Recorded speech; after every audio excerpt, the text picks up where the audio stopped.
엔비디아조차 네. 빅파마들을 다 데려올 순 없으니까 작년에 투자한 기업들 3군데가 비상장이에요. 네. 비상장 중에서도 엔젤 투자급, 막 시리즈 A. 네. 또 우리나라 기업들보다 더 작은 거죠. 아, 그거보다 더 작은 거예요? 그런 네, 데를 네. 투자를 하는 거면 네. 우리나라도 저는 어느 정도 가능성이 있다고 보거든요. 네. 오히려 그래서 네. 우리나라 회사들을 봐도 되는 시기이지 않을까 저는 그렇게 생각을 합니다.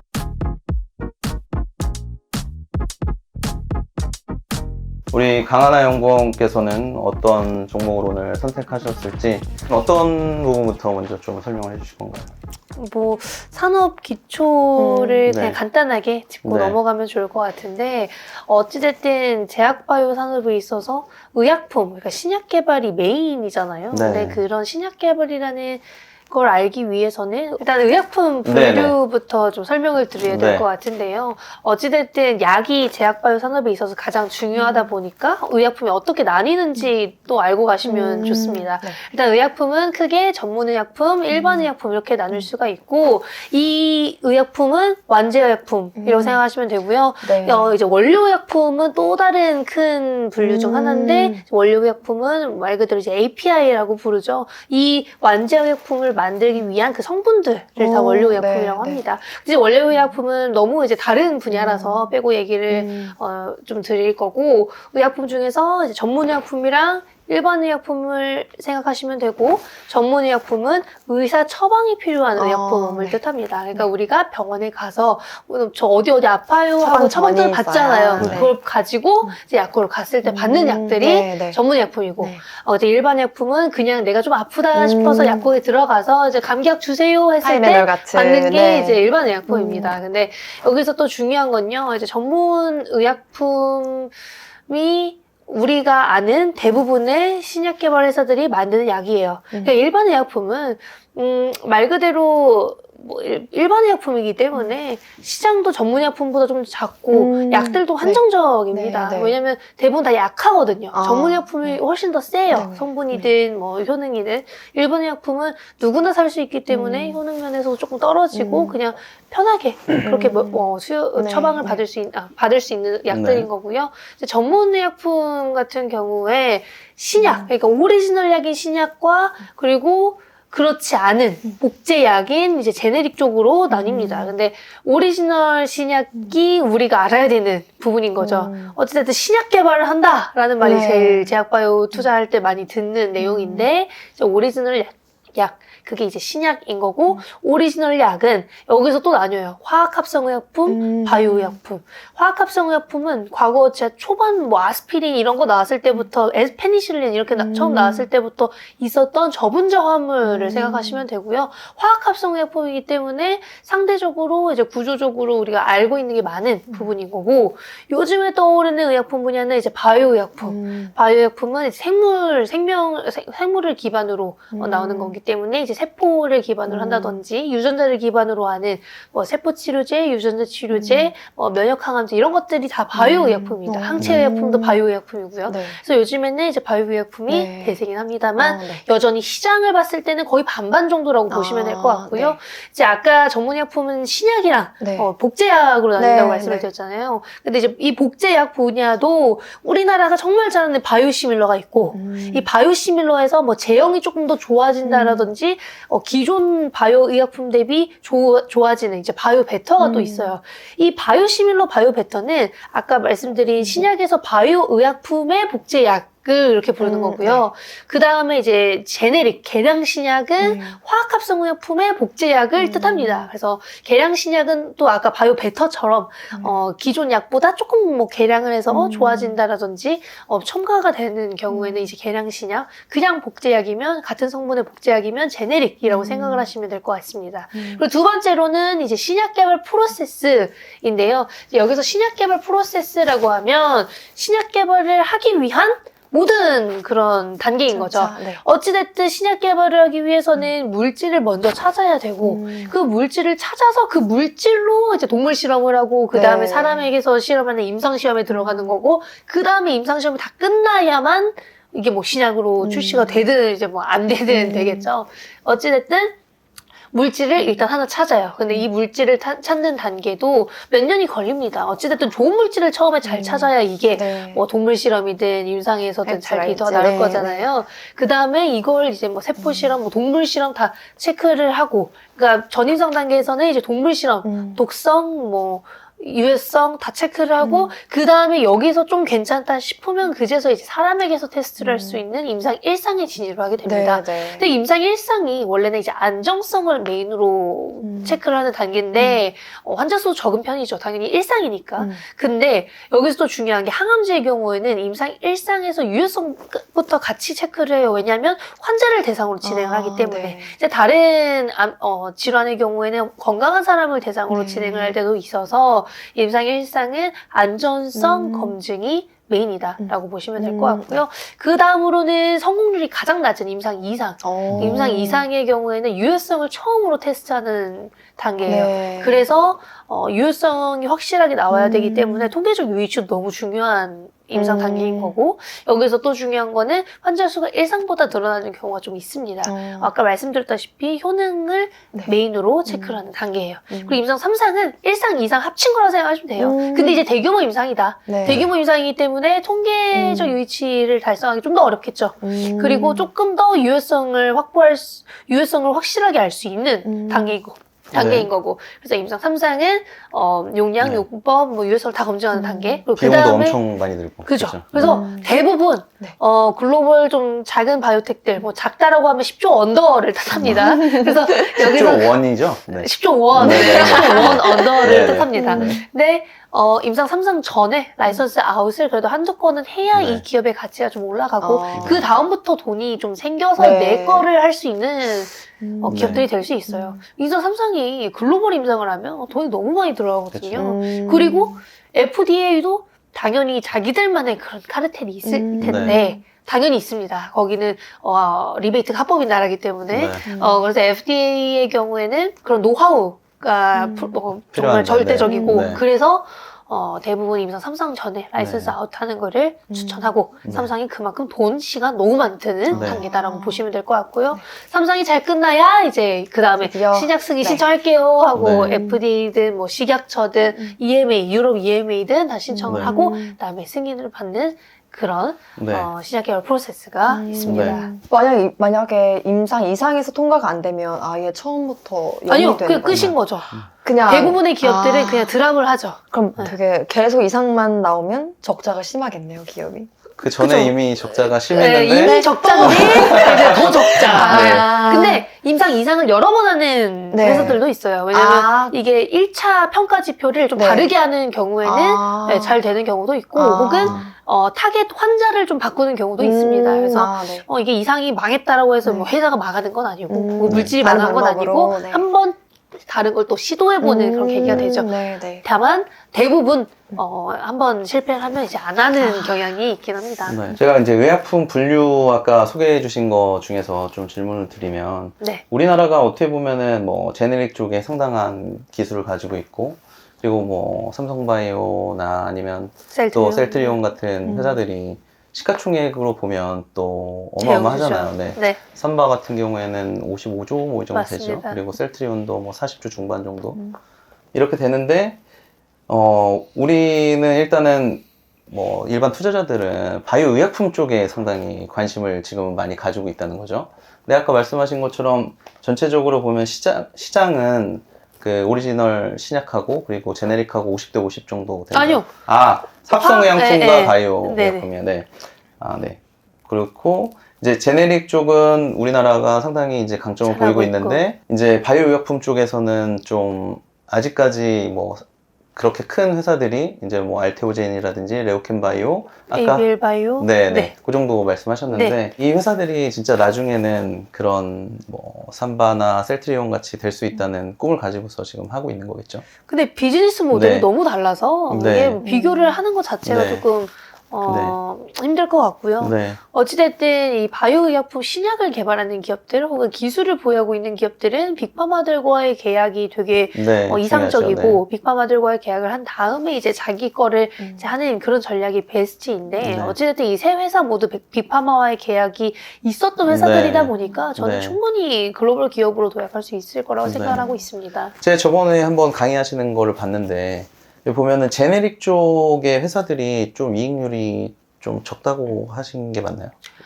일반 의약품이 네. 좀 마진이 많이 안 남고요. 네. 제네릭도 네. 신약 대비 훨씬 안 남긴 합니다. 그런데 이제 저는 이제 제조업 쪽에 아, 분석을 많이 하다 네네. 보니까 제가 그래서 한번 재무제표를 봤더니 뭐 삼성바이오로직스나 뭐 셀트리온이 영업이익률이 뭐 거의 30%에 달하더라고요. 거기는 잘 나오죠. 근데 네. 이제 거기 바이오시밀러를 워낙 잘 하기도 했고 네. 잘 했었고 삼성바이오로직스는 CDMO 회사죠. CDMO가 훨씬 더 큰 부분을 차지하고 있기 때문에 네. CMO, CDMO 네. 위탁 생산을 네. 해주는 기업이고 네. 삼성바이오로직스의 특장점이 거래처들이 다 빅파마인데 플러스로 바이오의약품 위탁 생산을 많이 맡고요. 신약을 되게 많이 맡아요. 그렇게 되면 마진율이 많이 올라가긴 합니다. 그래요? 근데 여기서 중요한 건요. 빅파마들도 그렇고 우리나라도 그런데 SK바이오팜이 어찌됐든 엑스코플이라는 뇌전증 신약을 미국에서 직접 판매를 하고 있는데 회사 자체는 아직 돈이 많이 없고 마진율 회사 전체의 재무제표로 봤을 때 마진율이 안 좋아 보일 수는 있는데 이 엑스코프리의 GPM이 95% 정도예요. 그러니까 이 신약 개발을 하나를 잘하면 그에 따른 마진율은 엄청나다. 다만 아직 나머지에 들어가는 돈이 너무나 많아서 당연히 올라오는 데는 시간이 걸리는 거죠. 삼성바이오로직스는 여기서 이제 뭐 40% 50%가 된다는 이제 불가능한 거고 지금을 유지하고 점점 좋아지는 수준을 기대하시는 게 제일 좋을 것 같습니다. 이제 임상 단계에서 보면은 최근에 AI가 발달이 많이 되면서 어떻게 보면은 뭐 바이오와 IT의 그런 융합들이 많이 일어나고 있는 상황이잖아요. AI가 들어옴으로써 이 신약 개발 프로세스가 엄청나게 단축이 되고 비용도 많이 줄어든다. 그쵸. 라는 이야기가 최근에 완전 트렌드고 화두지 않습니까? 네, 맞습니다. 근데 이런 부분에서 어떤 부분에서 우리가 이제 AI가 진입이 됐었을 때 AI를 통했을 때 이제 임상 프로세스를 어떤 부분에서 많이 줄일 수 있는지가 되게 궁금하거든요. 지금 대부분의 기업들, 네네. AI 신약 개발 플랫폼 기업들과 계약을 하는 기업들의 계약 구성을 보면요. 대부분 이제 후보 물질 단계에서 이제 계약금을 주고 계약이 많이 진행이 됩니다. 그러니까 신약 개발을 하기 위해서 아까 말씀드렸다시피 후보 물질을 잘 찾는 게 먼저 중요하다라고 말씀을 드렸잖아요. 그 좋은 물질을 찾는 거를 훨씬 더 빠르고 낮은 가격으로 가능하게 해주는 게 이제 AI 신약 개발 플랫폼 기업들의 특장점이고 그래서 이 후보 물질 발굴 단계만 보더라도 원래 2년에서 3년은 걸릴 수가 있는데 이 시간을 뭐 거의 1년 혹은 그 1년 언더로까지 이제 줄여주는 게 지금 AI 신약 개발 플랫폼 기업들의 그런 특장점이라고 할 수 있는 거죠. 그리고 거기에 더불어서 혹은 이게 나중에 정말 사람에게 들어갔을 때 뭐 구조적으로 혹은 뭐 화학적으로 뭔가 이상하다, 이제 정확도가 조금 떨어졌었다라고 한다면 그런 것들이 좀 개선이 되면서 정말 안 될 것 같은 건 다 걸러내주는 역할을 AI가 많이 해준다라고 보시면 될 것 같고요. 어찌됐든 사람이 노가다로 하는 건 한계가 있기 때문에 그런 것들을 데이터화 시켜서 패턴이나 뭐 연관성을 많이 찾아줄 수 있는 게 이제 지금 AI의 역할이라고 저는 생각을 합니다. 근데 이제 AI를 통해서 완전히 새로운 물질을 찾는 거는 제가 생각했을 때는 좀 많이 어려울 것 같은데 그게 좀 가능한 회사들도 많이 있는 거죠? 일단 저분자 화물 쪽은 조금 더 가능할 거라고 보고 있고요. 어찌됐든 구조적이든 뭐 생물학적이든 이게 AI가 이렇게 저렇게 혼자 다 해보면서 알고리즘이 만들어진 상태에서 거기 언어 모델에서 가져오는 거랑 혹은 지금 나와 있는 데이터베이스, 그러니까 각 바이오 회사마다 자신들이 보유하고 있는 데이터들이 또 다를 거 아니에요. 그거를 어떻게 바꾸느냐에 따라서 AI가 찾아내는 게 다르게 나오겠죠. 그러니까 빅파마들도 AI 신약 개발 플랫폼 기업 한 군데랑만 계약을 하는 게 아니라 보통 네. 3-4군데랑 계약을 합니다. 네. 그만큼 기업마다 특장점을 갖고 있는 게 다르고 네.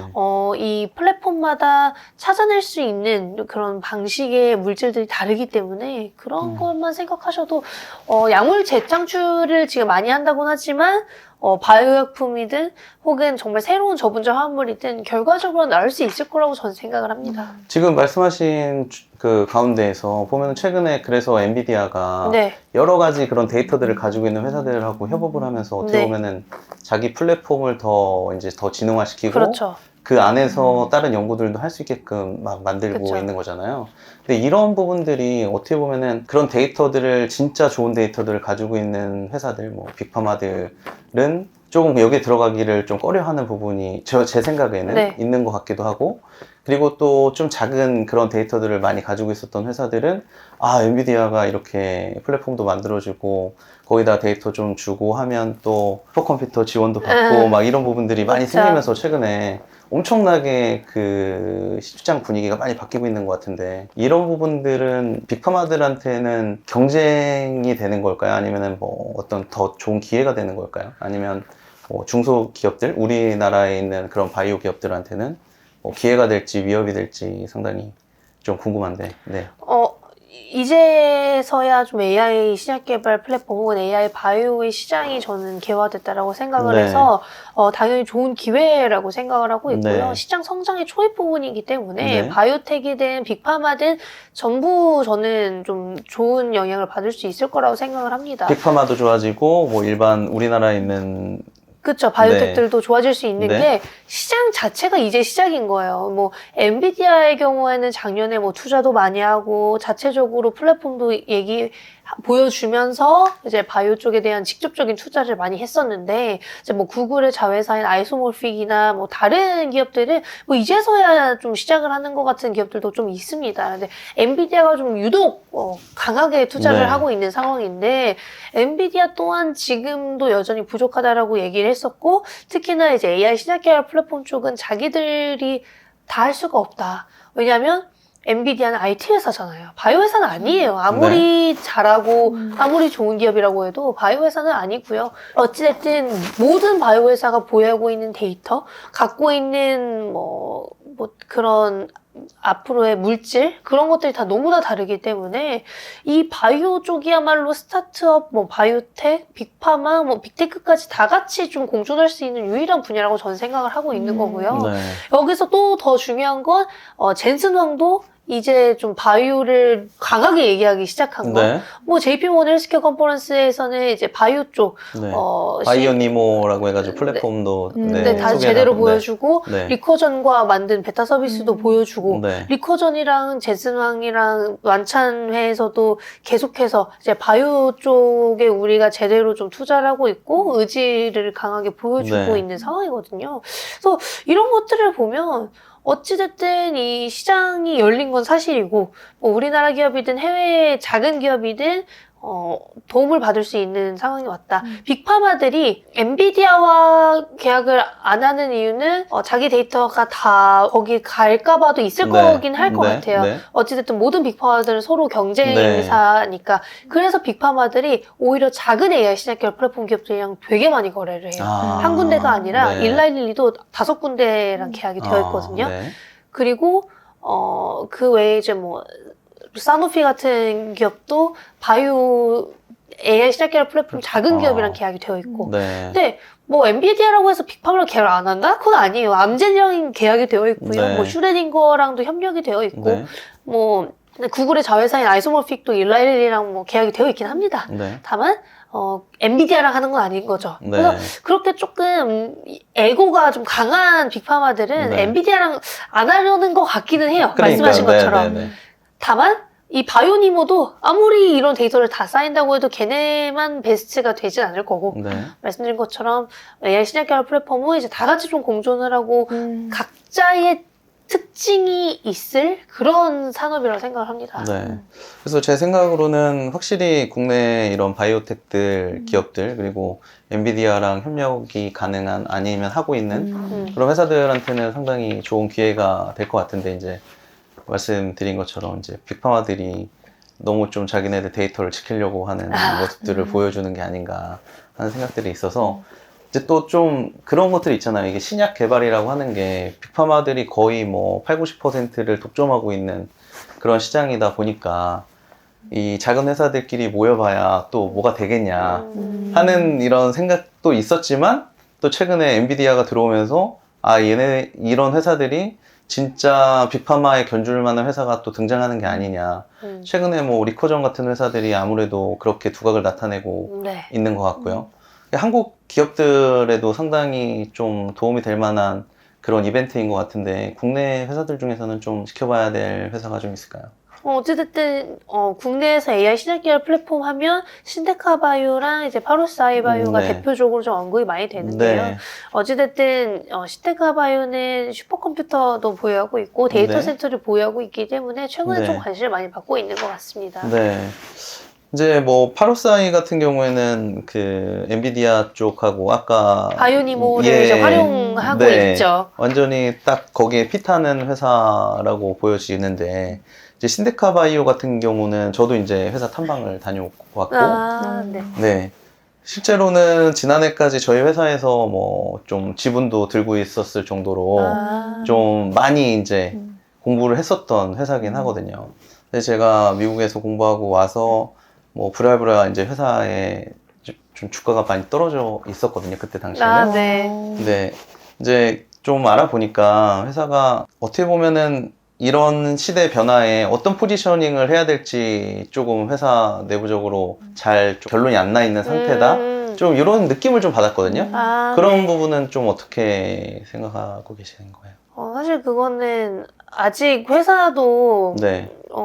우리나라에서 AI 신약 개발이나 AI 바이오 쪽이 지원을 뭐 엄청 많이 받고 있는 것도 아니고 네. 그렇다고 지금 뭐 주목은 받되 기업들은 생각보다 다 지지부진해요. 그래서 네. 그런 것들을 이겨내기 위해서는 일단 큰 계약이든 뭐 네. 어떤 식으로든 해외 기업과 계약이 나와야 된다고 아까 생각을 말씀하신 합니다. 것처럼 저도 이제 그런 아이디어가 없었는데 보면은 빅파마들이 이렇게 작은 어떻게 보면은 좀 유명하지 않은 회사들이 더 그런 좋아요. 네. 엔비디아조차 네. 빅파마들을 다 데려올 순 없으니까 음. 작년에 투자한 기업들 3군데가 비상장이에요. 네. 비상장 중에서도 엔젤 투자급, 막 시리즈 A. 네. 그러니까 우리나라 기업들보다 거의 더 시리즈 작은 A. 거죠. 아, 그거보다 더 작은 거예요? 그런 네, 데를 네. 투자를 하는 거면 네.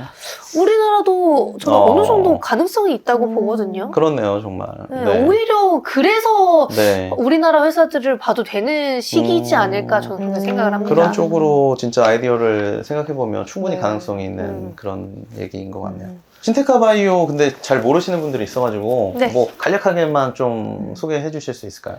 네, 뭐 신테카 바이오는 말씀드린 대로 AI 신약 계열 플랫폼을 보유하고 있는 기업인데 네. 바이오 쪽보다는 IT 쪽이 조금 더 강한 기업입니다. 왜냐면 2014년도에 한국전자통신연구원의 이제 유전자 검사 전용 네. 슈퍼컴퓨팅 기술이 출자되면서 네. 생긴 기업이에요. 애트리라고 우리가 잘 알죠. 맞아요. 네, 네. 그래서 네. 어찌됐든 지금 IT 쪽이 워낙 강한 AI 신약 계열 플랫폼을 보유하고 있고 그래서 플랫폼만 2개를 보유하고 있습니다. 아까 네. 말씀드린 대로 데이터 센터도 갖고 있는 네. 회사라서 관심을 저는 가졌었는데 네. 일단은 플랫폼 2개를 생각을 했을 때 첫 번째는 이제 화학합성 의약품 물질을 발굴해주는 딥매처가 딥매처, 예. 있고 예. 두 번째는 이제 신생항원, 그러니까 바이오약품이죠.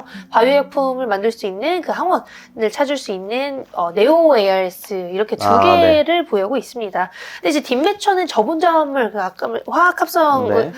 의약품 구조 기반으로 물질을 발굴하는 플랫폼이라서 원래 신테카바이오가 이쪽이 주력이었어요. 네. 그랬다가 바이오약품 시장이 너무나 커지고 네. 빠르게 커지다 보니까 네오 ARS 이제 나중에 이제 그러니까 레벨 2로 네. 이제 만든 격이거든요.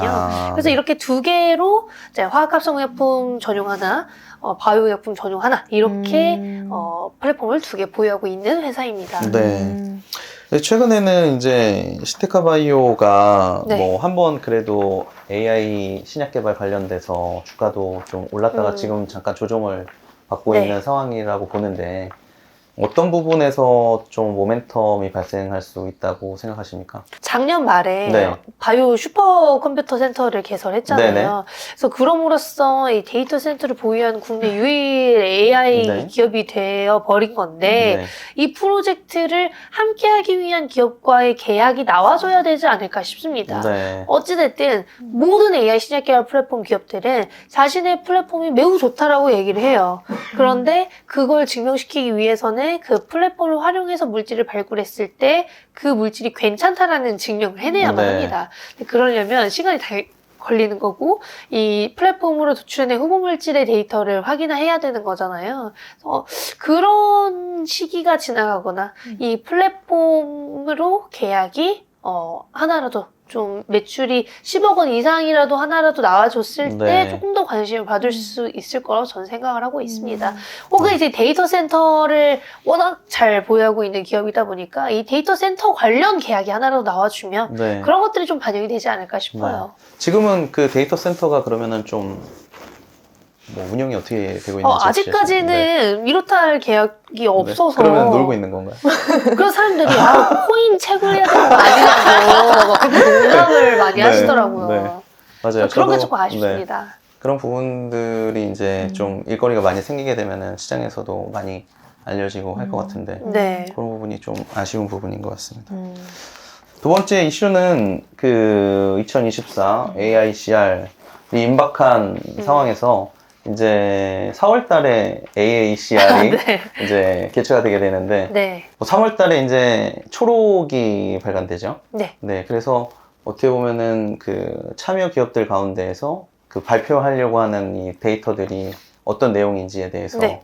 좀 뽑아가지고 소개해주는 그런 거라고 보면 되는 거죠. 그렇죠. 네.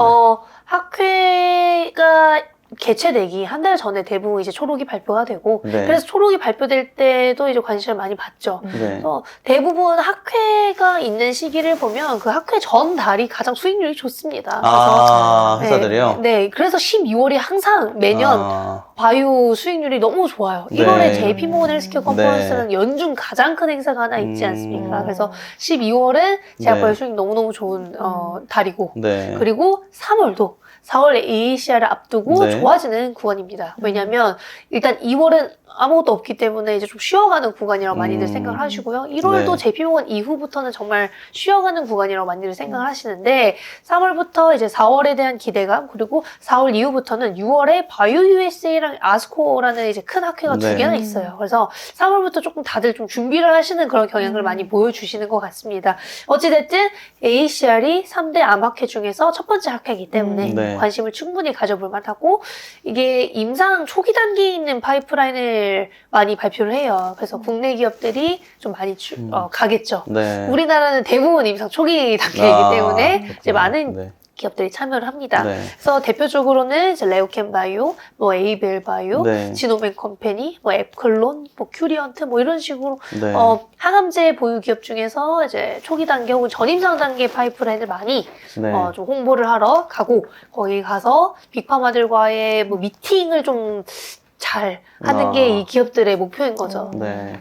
그 AACR에 대해서 투자자분들이 좀 잘 모르시는 분들이 네. 있을 것 같아서 저기 또 박서혜 아나운서가 연구를 좀 했거든요. 어. 네, 그래서 조사를 좀 네. 해봤는데요. 네, 네. AACR은 전 세계 약 120개국에 5만여 명의 회원을 보유한 세계적 권위 암학회라고 볼 수 있습니다. 2023년에는 플로리다 올랜도에서 열렸고요. 모더나의 mRNA 항암 백신 이상, 또 알로젠의 고형암 카티 임상 데이터 발표가 주목받았습니다. 네, 또 2024년에는 캘리포니아 샌디에이고에서 개최될 예정이라고 합니다. 참가 기업들은 학회가 시작되기 한 달 정도 전에 초록을 발표하게 되는데 이게 미국 현지 시간으로 3월 5일이라고 합니다. 네, 그래서 우리나라에는 3월 6일 날 이제 네. 알려지게 되는 거죠. 네. 이 초록이라고 하는 게 또 사람들은 초록이라고 하면 뭐라고 생각하세요? 그린? 색깔 그린. 초록색? 네. 근데 초록이라고 하면은 뭔가 록은 기록 같은데 초자가 좀 초안? 빨리 기록 같은? 그런 네. 초자라고 생각하는데 이게 초라는 게 우리가 초본 이렇게 뜨면 네, 초본이라는 게 이제 살아온 뭐 어떤 그런 네. 행적 같은 것들을 네. 풀로 기록을 하는 게 아니라 좀 발췌해서 그 중간에. 초자가 이제 간략하게 이렇게 하는 초자더라고요. 네. 그래서 초록이라고 저 하더라고요. 저 앱스트랙트죠. 네. 그래가지고 이제 그렇게 발췌된 부분들. 그러니까 이거는 풀 리포트가 나오는 게 아니라 이 4월달에 첫 장인 거죠, 보고서에. 그렇죠. 처음에 이제 뭐 어떤 포인트들이 있으니까 그렇죠. 보러 올래 뭐 이렇게 얘기하는 거예요. 요약본이죠. 그러면 거의 초록을 보고 그 회원들이 요런 회사들이 오니까 가봐야 되겠다라고 생각을 하는 건가요? 아니면은 거의 다들 가는 사람이 가는 건데 초록을 보고 이런 애들이 나오는구나 라고 보는 건가요? 가는 건 가는 건데 네네. 이런 애들이 먼저? 가는구나. 그런데 빅파마들은 네. 너무너무 바쁠 거 아니에요. 네. 그래서 빅파마와의 미팅이나 그런 것들은 잡으려면 거기 가야지. 이미 이제, 근데 네. 잡힌 상태로 네. 가는 거예요. 잡히지 않았으면 거기서 바로 잡기는 좀 쉽지 않은 걸로 알고 있고 네. 미리미리 다 예약을 한다라고 아. 하더라고요. 그래서 이런 학회에서 빅파워랑 미팅도 뭐 커피 타임도 많이 있고 혹은 뭐 호텔 로비, 호텔에서도 되게 많이 진행이 된다고 해요. 그러니까 학회에서 데이터를 보여주는 건 내가 그냥 자랑을 하는 네. 것 중 하나라고 생각을 하셔도 되고 네. 혹은 이런 게 있으니까 다음에도 봐줘가 네. 될 수 있고 혹은 다음 미팅 때에 미리 보기가 될 수 있는 그런 것들이라고 생각하시면 돼요. 근데 이번 학회에서 뭐 데이터가 너무 좋으니까 바로 계약이 나온다? 그럼 거의 불가능하다라고 보시면 됩니다. 이미 그 전에 미팅 중이었거나 계약을 하고 있던 중인 경우에 그냥 학회에서 계약이 나올 수 있는데 네. 학회에서 데이터를 보자마자 나 살게 이거는 네. 거의 불가능하다고 네. 보시면 됩니다. 그래서 통상적으로 처음에 물질에 대한 그런 뭐 임상 데이터를 보고 나서 첫 미팅을 하고 그 다음에 기술 이전 계약까지 뭐 거의 1년 정도가 걸린다고 해요. 급한 기업들 경우에는 몇 개월이긴 하지만 그래도 몇 달은 걸리다 보니까 너무 급하게 생각을 하시는 건 좀 안 좋을 수 있겠다라고 보시면 될 것 같습니다. 초록이 발표되기 전에 그러면 국내에서는 어떤 기업들이 참여를 하는지는 좀 애널리스트 분들은 다 알고 계신다고 보고 아니요, 있습니다. 전화를 돌려야 돼요. 그래서 그래요? 저는 거의 네. 물어봅니다. 만약에 이제 항암제, 암학회다. 그럼 항암제 개발 중인 네. 기업들한테 이제 뭐 안녕하세요. 참여하시나요? 참여하시나요? 이렇게 해야죠. 그래가지고 이렇게 보고서를 많이 쓰셨던 것 같네요. 그것도 많이 물어봤죠. 네. 그거를 대부분 다 궁금해하세요. 네. 근데 이게 귀찮거든요. 그쵸. 그래서 안 하게 되고 그래서 정리를 아는 해주는 기업들만 이제 뭐 연락하고 그렇죠. 뭐. 그래서 네. 이게 뭐 사실 초록 전까지는 뉴스도 잘 안 나옵니다. 네. 기업에서 뭐 당연히 뿌리지 않기 때문에 네. 그래서 저는 그 전에 좀 먼저 물어보는 편입니다. 지금은 이제 퇴직을 하셨잖아요. 네네. 근데도 아직도 이제 연락도 많이 하시고 다. 유튜브를 하잖아요, 제가. 네. 그래서 이제 유튜브로도 네. 이제 관계 유저 뭐 많이 하고 제 텔레그램도 있으니까 뭐 네. 뉴스 열심히 올려드리고 있습니다. 네. 그래도 조금 저는 그런 것도 생각을 해봤는데 이렇게 회사에 다니실 때 뭐 전화 통화를 알지 모르는 회사에 전화하면 뭐 이베스트 강하나 연구원인데요. 뭐 이렇게 물어보면 자연스럽잖아요. 네네. 근데 요즘에는 모르는 회사에도 혹시 하시기도 하시고 네네. 그러세요? 뭐라고 하세요? 그러면? 저 이베스트 있었던 강하나인데 있었던 전 있었던 강하나인데 네. 네. 그건 다 아세요. 근데 네. 바이오 회사는 네. 다 아세요. 네. 다행이네요. 네. 알겠습니다. 다행히. 네. 그래가지고 지금도 많이 그러면은 전화를 돌리고 계신다고. 네, 근데 제가 네. 평일에는 이제 거의 학교에만 있다 보니까 급하면 이제 저녁에 뵙거나 이제 점심 때 와주시는 네네. 분들도 꽤 계세요. 그래서 점심 미팅을 통해서 이제 네. 미팅을 하고 세미나 듣는 경우가 진짜 종종 있습니다. 네. 아직도 생생한 정보를 이렇게 네. 중도하고 뭐 아, 이렇게 합니다. 그래서- 갓생 살고 계시네요. 갓생이라고 하나요, 요즘에? 네, MZ들은 갓생이라고 합니다. 네. 그래서 오늘은 이번에 아마케에서는 어떤 부분이 좀 주목을 받을 거라고 예상하십니까?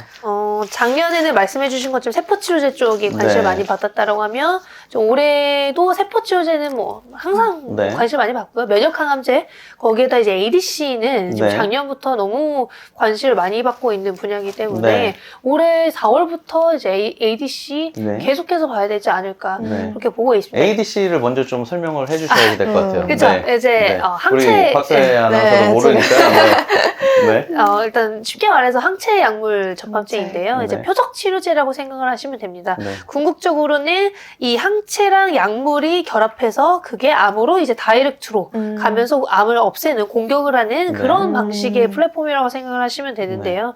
이제 ADC 기반의 항암제가 나온 지는 꽤 됐어요. 뭐 10년도 넘었습니다. 네. 근데 이제서야 왜 떠오르냐? 네. 최근에 에노2라는 유방암 항암제가 엄청나게 좋은 임상 데이터를 발표하고 리얼월드 데이터가 너무 좋게 나오면서 ADC로도 너무너무 좋은 약이 나올 수 있구나라는 생각이 이제 많이들 하게 된 거고, 이 에너2의 매출이 빠르게 올라오는 이 J커브가 보이면서 이거 되겠다라는 생각을 빅파마들이 그제서야 하는 거죠.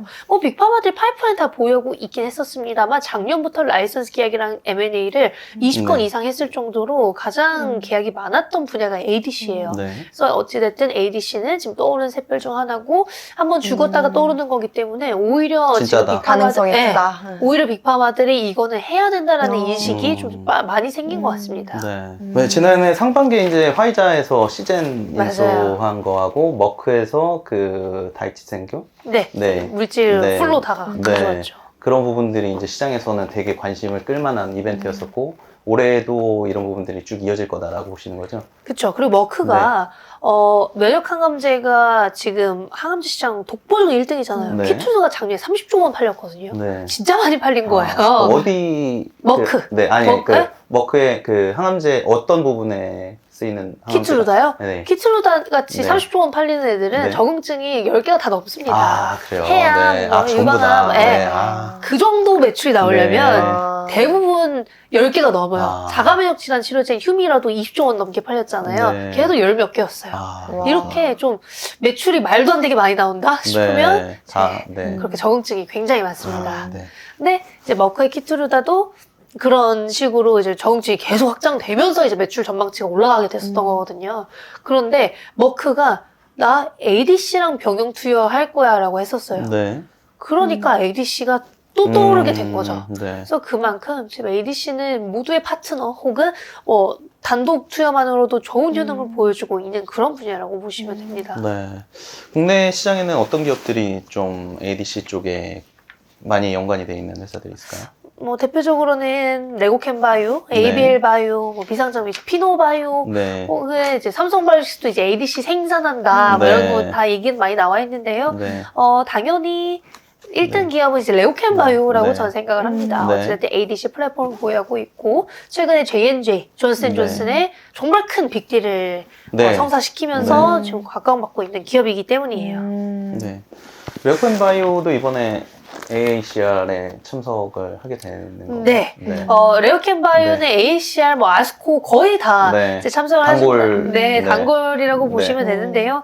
어찌됐든 초기 임상 단계의 파이프라인을 많이 보유하고 있고, 네. 항암제 개발 기업이다 보니까 이제 가서 뽐낼 수 있는 그런 기회를 놓칠 리가 없는 거죠. 그래서 레오캠바이오는 이번에 참여를 해서 국내 기업들 중에서 가장 많은 5개의 포스터를 발표를 하는데 네.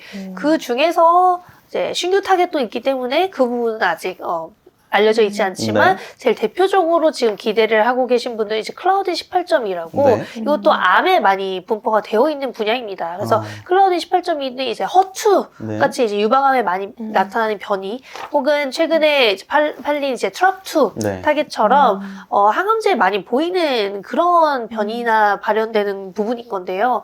클라우딘 18.2도 최근에 굉장히 타겟으로 각광받고 있어요. 이 ADC 분야에서. 근데 여기서 중요한 게 레오캠바이오가 허투 ADC 그리고 트랍2 ADC를 이미 판 거예요. 네. 팔았다는 거니까 그 다음에 좀 각광받고 있는 분야가 뭐냐라고 했을 때는 이제 클라우딘 18.2나 뭐 ROR1과 같이 글로벌 기업들이 많이 개발을 하고 있는 ADC 플랫폼인 건 ADC 항암제인 건데 클라우딘 18.2는 아직 팔리지 않았습니다. 네. 그래서 이 클라우딘의 전임상 데이터를 발표함으로써 이번에 공개하는 게 되게 중요하다 그래서. 중요하게 네. 될 수 있지 않을까 그렇게 저는 네. 생각을 하고 있습니다. 기존에 가지고 있었던 파이프라인들도 이번에 같이 데이터가 더 나오게 되는 건가요? 아니요. 기존에 이제 팔린 파이프라인이나 네. 좀 중요한 파이프라인들은 이미 네. 임상에 진입을 했기 진행된- 때문에 네. 임상 단계 진입한 건 보통 이제 아스코, 네. 2월 아스코에 이제 발표를 네. 하는 경향이 있고, 혹은 네. 10월에 에스모, 이렇게 좀 발표를 많이 합니다. 그래서, 네.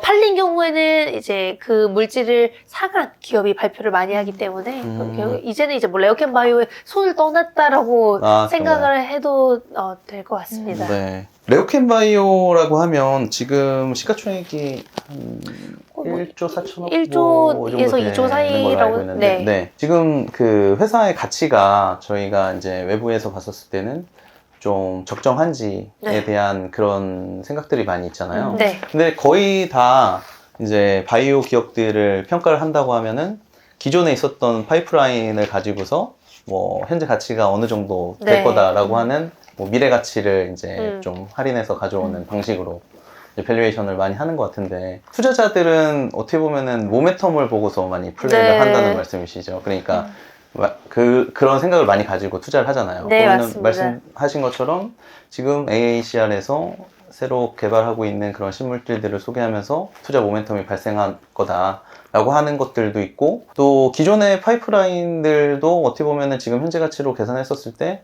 많이 좀 저평가되어 있다는 그런 네. 이야기들도 많이 하는 것 같더라고요. 맞아요. 어떻게 좀 투자자분들이 이해를 하시는 게 좋을까요? 레오캠바이오는 네. 이번 계약도 존슨앤존슨과 한 계약도 네. 너무 훌륭하게 LCB84. 네, 맞습니다. 예. 훌륭하게 했기 때문에 그 부분이 가치에 반영이 되어야 되는데 기업 가치가 그때 뭐 많이 오르지가 않았습니다. 그러니까요. 네. 네. 뭐 레오캠바이오가 과거에 이제 다케다나 암젠이랑 계약을 했다고 해서 이 계약이 아무것도 아닌 게 아니잖아요. 네. 오히려 계약의 수준이 점점 올라가고 네. 빅파마가 이제 세 군데나 붙어 있는 회사인데 네. 뭐 이 정도밖에 되지 않는다라는 데에서 많이들 의문을 가지세요. 네. 근데 최근에 이제 오리온이 대주주가 되면서 그런 부분들을 걱정하시는 분들도 계십니다만. 그렇죠. 이제 뭐 좀 네. 주가가 오를 시기에 또 그렇습니다. 갑자기 네. 그런 인수 발표가 나오면서 이제 좀 주가 올리려고 하는데 이 가격에 이 매각이 된다고 하는 게 좀 아쉽다. 네네. 기존의 주주들 입장에서는 그런 시각들이 많이 있었던 것 같거든요. 네. 그런데 저는 생각이 좀 다른 게 네. 그렇게 생각하실 수도 있다고 충분히 저는 네네. 이해합니다. 다만 오리온이 경영권에 일절 참여하지 않는다라고 하면서 돈을 준 거잖아요. 따지고 보면. 그런 것만 생각을 했을 때 우리나라 제약바이오 기업들의 가장 큰 단점이 다 라이선스 아웃을 해버린다거든요. 결국에는. 아무리 지금 라이선스 아웃을 해도 선급금이 많아봤자 뭐 1,000억입니다. 1,000억 원. 그걸로는 물질을 임상 3상까지 못 가져가요. 3상 전에 또 팔아야 되게 되는 그런 구간이 온단 말이에요. 네. 그런데 이렇게 신약 개발 기간이 최소 몇 년일 텐데 레오캠바이오가 지금 아무리 좋은 계약을 했다고 한들 돈이 별로 없었으니까. 돈이 없죠. 네. 뭐 있어봤자 1,000억, 네, 2,000억? 네. 그걸로 신약 개발을 어떻게 네. 합니까? 임상에 그런데- 풀어가는 돈이 뭐 네. 어마어마한. 네. 그런데 이제 글로벌 임상을 해야 되는데 할 거면 네. 그래도 최소 2, 3천억은 필요할 텐데 네. 그러려면 돈이 필요한 거죠. 근데 누가 담보도 없이 뭐 아무것도 없이 경영에 참여도 안 한다는 조건으로 뭐 4, 5천억 원을 네. 그렇게 주겠어요. 그래서 그렇죠. 저는 그런 걸 생각했을 때 레오캠바이오 대표님은 정말 장기적으로 회사를 본다라고 생각을 했습니다. 어찌됐든 초기 단계부터 후보물질 단계부터 신약 승인까지 해내고 싶어하는 의지가 있다라고 생각을 해서 네. 그런 걸 고려했을 때는 최적의 파트너를 오히려 만났다. 네. 그리고 오리온도 바이오를 막 갑자기 한 게 아니라 네. 한 2, 3년 전부터 바이오 너무 하고 싶어 해서 이제 뭐 진단 회사랑도 이제 중국 쪽에서 진행하고 있는 게 네. 있고 오리온 바이오로직스도 새로 만들면서 이제 CMO, CDMO 사업도 하고 싶어 네. 하고 뭐 덴탈 사업 쪽도 하고 싶어 하고 되게 바이오 쪽을 하고 싶어 해요. 예전부터 뭐 오리온 그룹이 또 중국 쪽하고 관련이 많이 그렇죠. 돼 있었잖아요. 오리온이 또 초코파이로 네, 네. 중국에서 워낙 네. 잘 했던 기업이다 보니까 그런 것들을 생각하면 뭐 캐시카우의 역할로서 정말 좋은 역할을 해줬다. 네. 우리나라 기업이 이렇게 돈이 있게 되면 신약 개발을 자기가 혼자 자체적으로 할 수 있게 되기 때문에 그게 돈이 되는 거예요. 아까 제가 신약이 돈이 된다고 했죠. 네. 바이오시밀러가 지금 상대적으로 돈이 되어 보이는 거예요. 네. 신약을 개발하는 회사가 너무 적으니까. 네네. 그러니까 신약을 개발하기 위해서 연구개발 비용이 너무 많이 들어가는데 이 신약을 개발하기 위한 돈이 일단 없으니 다 팔아버리는 거고 네. 뭐 진전이 되다가도 돈이 없으니까 이게 멈추는 거고. 근데 지금 이 회사는 그런 문제들이 없어졌기 때문에 이제는 뭐 진짜 신약 개발까지 자체적으로 진행을 하는 파이프라인 뭐 2개, 그리고 나머지는 이제 라이선스 아웃을 통해서 나의 레퍼런스 쌓고 빅파마와의 이제 그런 거래가 성사될 수 있는. 그러니까 이제는 을이 될 필요가 없는 거죠. 누구랑 거래를 하든. 그래서 임상 진전되고 라이선스 아웃하는 게 그 물질의 가치도 훨씬 많이 받아요. 근데 레오캔바이오가 항상 이제 전임상, 뭐 임상 1상 이때 팔았으면 했던 게 이제 네. 너무 슬픈 그런 현실이었다. 그래서 네. 오히려 저는 장기적으로는 좋은 선택이었다라고 생각을 합니다. 앞으로 그러면은 이런 식의 M&A가 국내 기업들에 또 있을 거라고 생각하시는 거예요? 그래서 작년만 해도 이제 네. 작년도 아니죠. 올해 이제 OCI와 한미약품 네. 또 그런 식의 M&A가 네. 있었고 네. 그게 아니라고 하더라도 최근 바이오 아닌 기업들이 이제 바이오 쪽에 좀 진출하고 싶어하는 모습이 많이 보여서 이런 식의 M&A가 그래도 있지 않을까 그렇게 생각을 네. 합니다. 그런 좀 가능성이 있을 만한 회사로 좀 미래에 한번 예언을 한번 하신다면 어떤 기업이 저는 가능성이 있을까요? AI 바이오 쪽도 가능성이 어느 정도 있다라고 생각을 하고 있고요. 네. 그게 아니라고 해도 뭐 항암제 기업들도 항상 그런 얘기를 듣고 있고 네. 혹은 이제 요즘 글로벌 트렌드인 비만 치료제 그쪽도 그런 얘기가 많이 나옵니다. 비만 치료제랑 AI 네. 바이오 쪽이 좀 가능성이 높은 게 네. 이 빅파마들이랑 빅테크들이 좀 진짜 작은 스타트업 수준의 바이오텍 있잖아요. 네. 5천억 언더. 네. 그런 기업들을 사고 라이선스 계약을 하는 게 이 두 개 분야예요. 비만 치료제랑 AI 신약개발 플랫폼. 이 두 네. 분야는 빅테크, 빅파마들이 그런 식으로 지금 투자를 하고 계약을 하고 있다 보니까 우리나라도 좀 가능성이 있지 않을까 그렇게 네. 기대를 하고 있습니다. 제가 문득 드는 생각인데 뭐 AI 신약 개발 플랫폼 같은 경우에는 예전에 그 좀 큰 바이오 업체들이 CMO 회사들을 또 한번 계속 좀 인수하고 그랬었던 적들이 있었잖아요. 맞아요. 어떻게 보면은 그거는 이제 뭐 안정성 테스트나 뭐 맞습니다. 효능 테스트 일부를 하는 그런 업체이기도 했지만 어떻게 보면은 그런 데이터들을 뭐 외부로 이제 좀 나가는 거를 꺼려한 그런 니즈들도 있었다고 생각이 들거든요. 네, 맞습니다. 그래서 AI 신약 개발 플랫폼들도 그런 어떤 일환으로 좀 인수의 가능성도 있을 수 있다라고 하는 게 느껴지고, 또 어떻게 보면은 그 비만 치료제 같은 경우도 또 건강식품이나 이런 회사들 중에 좀 큰 회사들도 많이 있잖아요. 네. 그런 회사들이 이 좀 그거는 치료제긴 하지만 뭐 그런 영역을 넓히면 충분히 또 시너지가 날 수 있는 그런 뭐 아이디어가 갑자기 이제 좀 생각이 나요. 네. 네. 네. 어떻게 레오캔 바이오에 대해서 더 설명해 주실 부분이 또 있을까요? 지금 레오캔 바이오가 너무 잘하고 오늘 있고 또 주가 또 많이 올랐습니다. 네, 네. 월요일인데. 오늘 네. 오늘 그 저희가 얼마나 올랐죠? 네. 오늘 한 7% 정도 네, 올랐었던 6%, 뭐 7% 네. 그 정도 올랐던 것 저희 같습니다. 촬영하는 줄 알았는지 어디에서 뭐 어떻게 이렇게 초록에 뭐가 대단한 게 나오는 거 아닌가요? 초록은 말씀드렸다시피 네. 초기 임상 단계라서 뭐 대단해봤자 지금 당장 그래요? 계약이 나오기 쉽지 않고요. 네. 그래도 이제 6월 아스코를 기대를 하시는 분들이 조금 더 많은 것 같습니다. 네. 뭐 이제 뭐 그게 아니라고 하더라도 좀 레오캔 바이오가 저평가되어 있다라고 생각을 하시는 분들이 꽤나 있기 때문에 그런 것들이 조금 반영이 되고 있다라고도 생각을 하고 있고요. 지금 레오캔 바이오의 주요 파이프라인이 뭐 LCB84는 이미 존슨앤존슨에 팔린 지 얼마 되지 않았기 때문에 올해 뭐 임상 데이터를 당장 본다라기보다는 조금 기다려야 되겠지만 기업의 가치를 입증시키기에는 충분한 그런 물질이었다라고 네. 전 생각을 하고 있고요. 지금 LCB14는 NO2랑 같은 타겟인 허투 타겟 네. ADC거든요. 근데 LCB14가 허투랑 임상 1상 데이터를 비교했을 때 비슷해요. 그 정도로 지금 데이터가 잘 나오고 있는 상황이고, LCB14에 대한 임상 진전을 조금 기대하시는 분들도 계신 것 같고, 거기 이제 뭐 LCB7일 경우에는, 좀 다른 페이로드를 사용하거든요. 여기서 페이로드는 약물을 쓰는 그런 ADC의 플랫폼이라고 생각을 하시면 네. 돼요. 근데 이제 LCB71 같은 경우에는 지금 ADC 중에서도 조금 각광받고 있는데 글로벌 기업들도 좀 관심을 갖고 있는 것 같아서 올해 임상 1상 데이터 상반기에 발표한다고 하니까 그런 네. 것들을 좀 기대하시는 것 같습니다. 볼만하다. 네. 그러면 지금 레고캠바이오가 오늘 7% 올랐잖아요. 지금 사도 좋을지. 저는 근데 네. 레오캠바이오는 네. 저평가 네, 여전히 너무 저평가되어 있는 기업이라고 생각을 네. 하고 있고 지금 글로벌리 ADC 기술을 보유하고 있는 기업들이 생각보다 많지가 않아요. 그래서 경쟁력은 충분하다라고 희소성. 생각을 하고 네. 있습니다. 박수희 아나운서 공부가 많이 됐나요? 네, 완전 문외한인데 너무 알기 쉽게 설명해 주셔서 저도 이해가 많이 됐던 것 같아요. 네. 내일 아침에 레고캠바이오를 좀 사는 게 어떨까?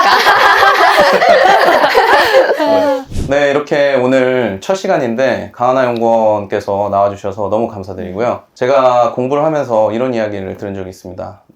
어느 노벨상 수상자가 인터뷰에서 이런 얘기를 했대요. 어떻게 해서 노벨상을 타시게 됐냐고 네. 물어봤더니 네네. 그 사람이 하는 얘기가 거목들 사이에 있다 보니까 자기도 어느새 그렇게 됐다고 하는 이야기를 했거든요. 그런 것처럼 네, 저희들이 네. 진짜 전문가들을 모시고 네. 이야기를 나눌 테니까요. 같이 이제 성장해 나가는 네, 같이 그런 배우고 또 프로그램이 됐으면 좋겠습니다. 네, 저도 많이 배우고 또 많이 알려드리는 그런 계기가 될 테니까요. 앞으로도 더욱더 지켜봐 주시고 앞으로 알겠습니다. 더 유익한 정보 훌륭하신 연구원님들 모시고 또 돌아오겠습니다. 감사합니다. 네, 오늘 출연해 주셔서 감사합니다. 네, 감사합니다.